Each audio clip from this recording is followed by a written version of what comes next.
Bonjour et bienvenue dans la formation CATIA V5, les fondamentaux de Alform.com, et nous allons traiter maintenant dans cette vidéo, dans la partie introduction à CATIA V5, l'historique de CATIA.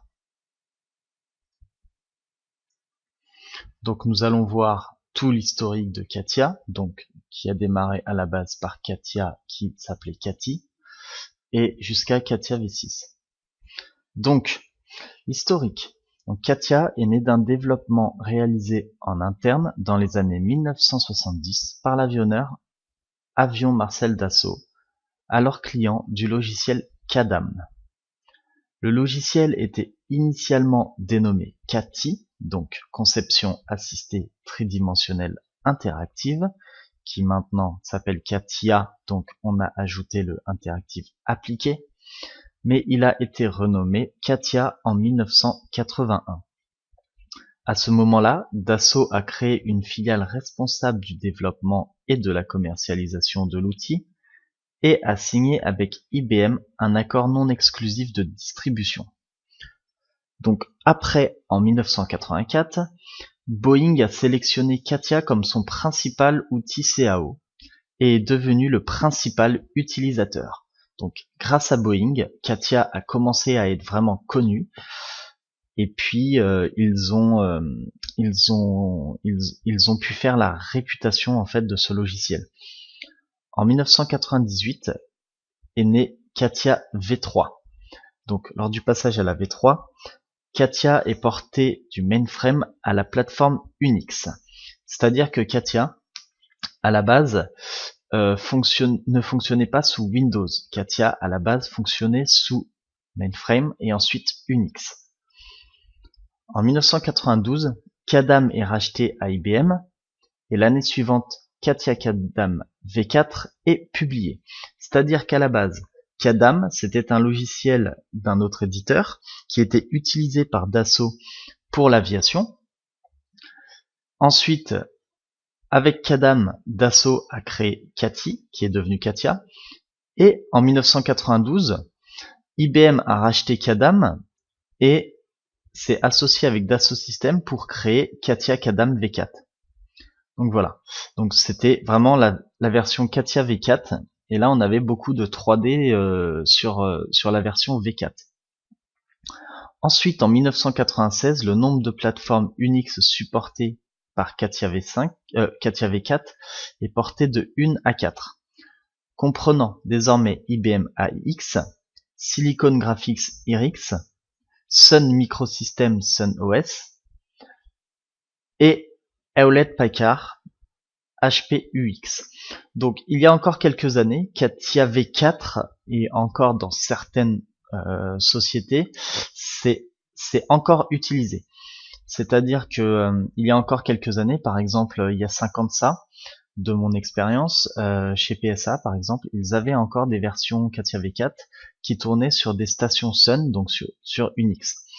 Ça se fait beaucoup moins maintenant, parce que forcément il y a CATIA V5 et maintenant ils développent CATIA V6, ils essayent de le faire connaître au maximum.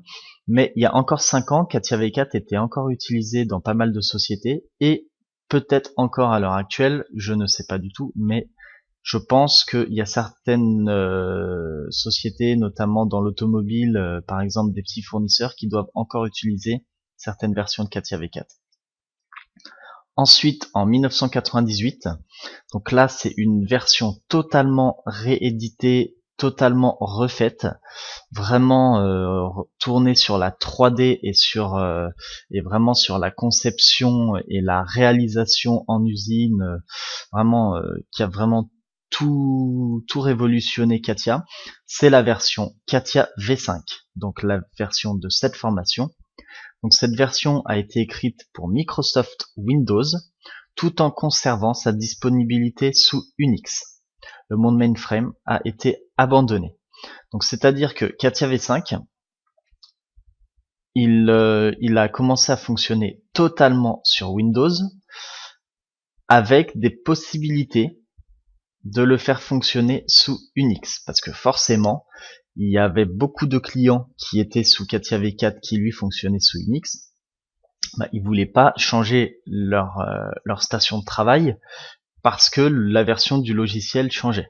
Donc Katia V5 a gardé la possibilité de fonctionner également sous Unix. Bon, au niveau des performances, c'était pas vraiment le top parce que moi je l'ai connu par exemple, mais c'était tout à fait disponible. Et ensuite, en 2008, une nouvelle version majeure, la V6, est publiée. L'intégration avec les autres outils de l'éditeur est étendue. Le support des plateformes Unix est totalement arrêté pour le client Katia. Donc la version V6, elle est utilisée actuellement.